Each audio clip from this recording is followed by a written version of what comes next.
Now, what do we got to do? Because let's be, and Sarah's right, people's intimidation on this issue is not defined by just Republicans. There are Democrats intimidated by this issue. Wrongly, but intimidated, and they think their politics and their community is such that they can't do this.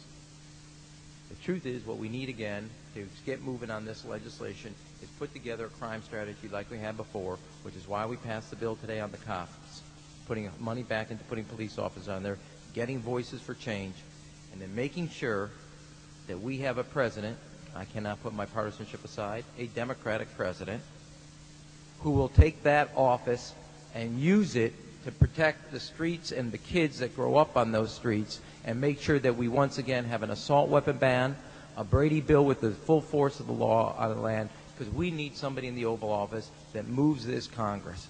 We had an election about change. People are clear about the special interests. They are tired of that gridlock that special interests cause in Washington. And I think the most simple thing we can do, and we've got to make this a #1 issue as a test vote and then take it into the election, that is, if you are on the no-fly list because you are known as maybe a possible terrorist, you cannot buy a handgun in America.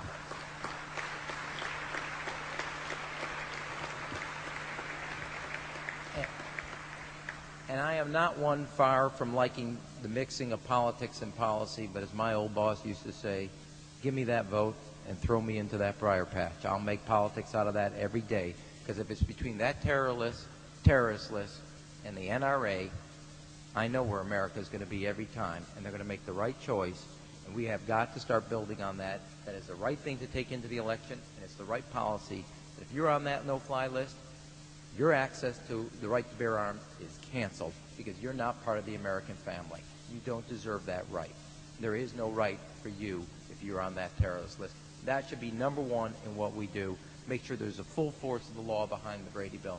So to all those who dedicate their lives to seeing sensible gun laws, remember, it's sensible gun laws, police on the beat, giving our kids an alternative to that street, and making sure that we have the drug laws so people, because those are the type of people who are most access to most violent types of crimes. Once the cops program ended, once we let those gun laws bans expire, a 40% increase in homicide rate, a 35% increase in violent crimes with handguns. We left what we knew was working because of ideology and special interests. We have got to get back to what's right to lead the way forward. Thank you, and God bless you all.